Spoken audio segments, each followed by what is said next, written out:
లైఫ్లో చిల్ ఉండాలా? ఉండాలి. చిల్లే లైఫ్ అయిపోకూడదు. లైఫ్లో నవ్వుతూ ఉండాలా? నవ్వుతూ ఉండాలి. నవ్వులు పాలైపోకూడదు. నీ గోల్కి దగ్గర చేసే విధంగా ఉంటే అది లవ్వే. డిస్ట్రాక్షన్స్, ఎవరైతే తన గోల్ నుంచి డిస్ట్రాక్ట్ అవుతాడో అతను బాటమ్ 80%లో ఉండిపోతాడు. టాప్కి ఎలా వెళ్తాడు? వెళ్ళలేడు కదా. డిస్ట్రాక్షన్స్ ఏంటివి? ఎలాగో ఉంది చేతిలో mobile phone. Yes or no? Mobile phone అంటే ఎంతమంది ఫోన్ వాడుతున్నారు చెప్పండి. నేను ఫోన్ వాడతాను అనేవాళ్ళు చేయలేపండి. అబద్ధం. మీరు ఫోన్ వాడట్లేదు, ఫోన్ మిమ్మల్ని వాడుకుంటుంది. ఇది నిజం. మీరు ఫోన్ వాడుతున్నారని మీరు అనుకుంటున్నారు, భ్రమ. అది భ్రమ. ఫోన్ మిమ్మల్ని వాడుతుంది. ఫోన్ అనే టూల్ ద్వారా అనేక పెద్ద పెద్ద కార్పొరేట్ కంపెనీస్ నిన్ను వాడేస్తున్నాయి, నీ టైంని వాడేస్తున్నాయి.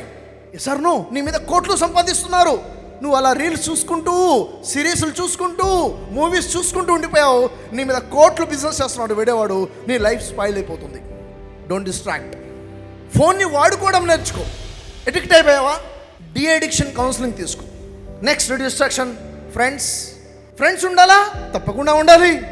నెట్వర్క్ ఉండాలి, ఫ్రెండ్షిప్ ఉండాలి. కానీ వాళ్ళు డిస్ట్రాక్షన్గా మారకూడదు. లైఫ్లో చిల్ ఉండాలా? ఉండాలి. చిల్లే లైఫ్ అయిపోకూడదు. లైఫ్లో నవ్వుతూ ఉండాలా? నవ్వుతూ ఉండాలి. నవ్వులు పాలైపోకూడదు. ఎవరు నీ ఫ్రెండ్? నీ స్నేహితుడు ఎవరు? నిజంగా నిన్ను నీ లక్ష్యం వైపుకు నడిపించేవాడే నీ స్నేహితుడు అవుతాడు. ఫర్ ఎగ్జాంపుల్, ఇద్దరు ఉన్నారు. ఒకడేమో ఫుట్బాల్ ప్లేయర్ అవ్వాలనుకున్నాడు, ఒకడేమో ఐఏఎస్ ఆఫీసర్ అవ్వాలనుకున్నారు. వీళ్ళిద్దరు కలిసి ఫ్రెండ్షిప్ చేశారు. అవుతుందా? వీడెప్పుడు లైబ్రరీలో ఉండాలి, వాడెప్పుడు గ్రౌండ్లో ఉండాలి కదా. వాడొచ్చి లైబ్రరీలో కూర్చుంటే ఫుట్బాల్ పోద్ది, వీడొచ్చి గ్రౌండ్లో ఉంటే బుక్స్ పోతాయి. సో నువ్వు ఎవరితో ఫ్రెండ్షిప్ చేయాలో తెలుసుకో ఫస్ట్. లైఫ్ ఎలా ఉన్నా పర్లేదులే గడిపేద్దాము అనుకునేవాడితో నేను రీచ్ అవ్వాలనుకునేవాడు స్నేహం చేస్తాడా? చేయకూడదు కదమ్మా. Sir no. సో నువ్వు ఎవరితో ఉన్నావు, అతని ఆలోచన ఏంటి, నీ ఆలోచన. ఎందుకంటే 6 నెలలు కలుసుంటే వాడు నువ్వు అయిపోతావు, నువ్వు వాడైపోతావు. కన్ఫ్యూషన్. జాగ్రత్త. నీ పరిసరాల ప్రభావం నీ మీద పడుతుంది. జాగ్రత్త. ఫ్రెండ్స్ ఉండాలి. ఫ్రెండ్స్లో 3 రకాలు: hi bye friendship, close friendship, complete companionship friendship. దగ్గరగా ఉండడం. అవునా? డిస్ట్రాక్ట్ అవ్వకూడదు. తర్వాత కాలేజ్కి వచ్చిన తర్వాత ఇంకా ఏదో సిచ్యువేషన్స్ మొదలయ్యే అవకాశం ఉంటుంది. ఒకడు ఉంటాడు, ఎప్పుడు చూస్తూనే ఉంటాడు. అటు వెళ్ళినా చూస్తాడు, ఇటు వచ్చినా చూస్తాడు, కూర్చున్నా చూస్తాడు, నిల్చున్నా చూస్తాడు, చూస్తూనే ఉంటాడు. అమ్మా, నన్ను ప్రేమించేవాడు ఇలా ఉన్నాడా? ఇంత భగ్న ప్రేమికుడా?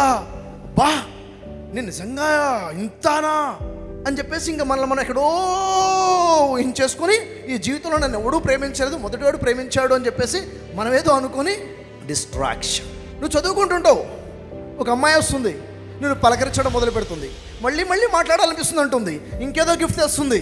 అమ్మా, నా కోసం ఇంత ఆలోచించే అమ్మాయా అని చెప్పేసి నువ్వు ఇక్కడ మళ్ళీ ట్రాప్ అయ్యే అవకాశాలు ఉంటాయి.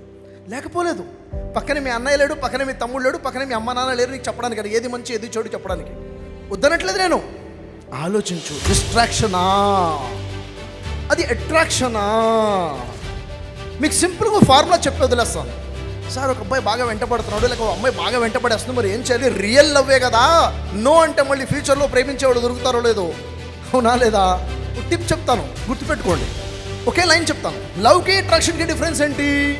ఇది లవ్ అట్రాక్షనా? సింపుల్, గుర్తుపెట్టుకోండి.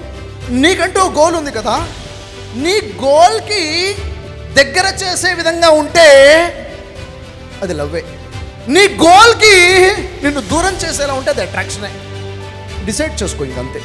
నిజంగా నిన్ను ప్రేమించేవాడు నీ మంచే కోరుకుంటాడు కాబట్టి నిన్ను నీ గోల్ వైపుకే నడిపించేలా మాట్లాడతాడు. Yes are no? డిస్ట్రాక్షన్ ఉండదు.